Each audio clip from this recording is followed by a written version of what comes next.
Hey everybody, this is iLad and we're back for another episode of Planet Zoo. Once again, we're back in my sort of off-screen, behind-the-scenes, not made for YouTube zoo.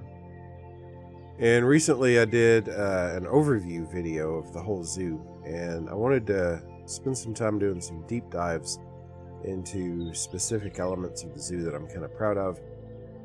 Really spend some time looking at some of the things I did that really worked for it. So to get started, one of the first things, of course, that I worked on was the staff area.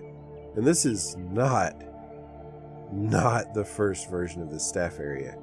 I started out with basically a big square, and I used a lot of the New World buildings from the New World theme, just the in-game blueprints, and I just kind of placed it around. And then later I came back in and I shuffled stuff around a good bit and ended up with this building that I'm actually really proud of. Like, to me, it looks legitimately like a nice new modern construction that you might see as the headquarters of a zoo.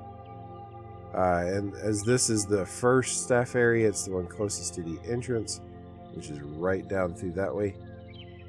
This would essentially be the headquarters. Like, in addition to the staff rooms and stuff, there in theory would be like offices and stuff back in here too, although I didn't really design any exteriors that would kind of match that. I think I should have, actually, but you know, it is what it is. So what we have here, of course, we have the staff room, we have the keeper hut, a large keeper hut. Back in here, we've got access to some utilities going on. Got the veterinary surgery in here. On top of the veterinary surgery, of course, it made perfect sense to put in the quarantine room, and we'll get up there in a second.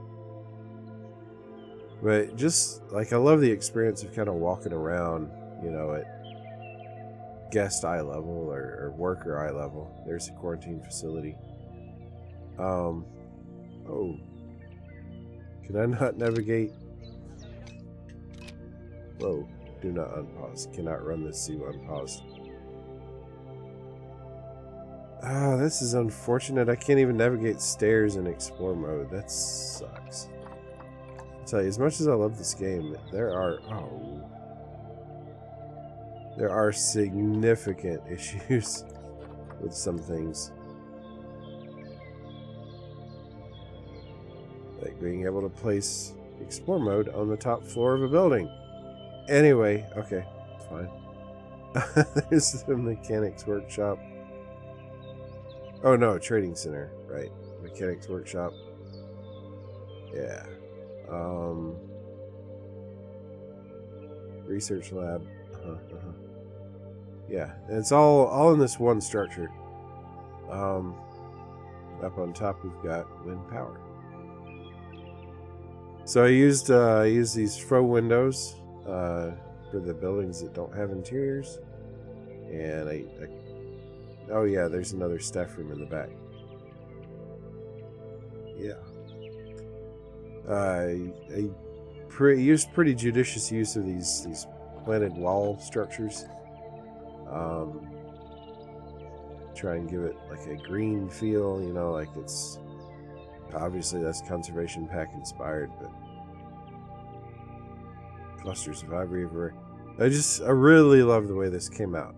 And let me tell you what, getting two-story facilities to cooperate is a royal pain. I mean, it freaking hurts. Really, nobody should ever put themselves through that. But like I said, this is not the first iteration of this. I had all these buildings like in a totally different layout, and they were wrapped in like this gleaming glass, and the walkways out here, they were covered over with glass roofs and walls, and like it was all right, actually. It looked pretty great, but I wanted to swap that sort of sterile corporate atmosphere and replace it with this nice warm wood and all these great planted walls and roofs. So no regrets there. But you do really run into the finickiness of the building system in the game when you start doing stuff like this. So it's a little unfortunate how hard it was, but I really like how it came out.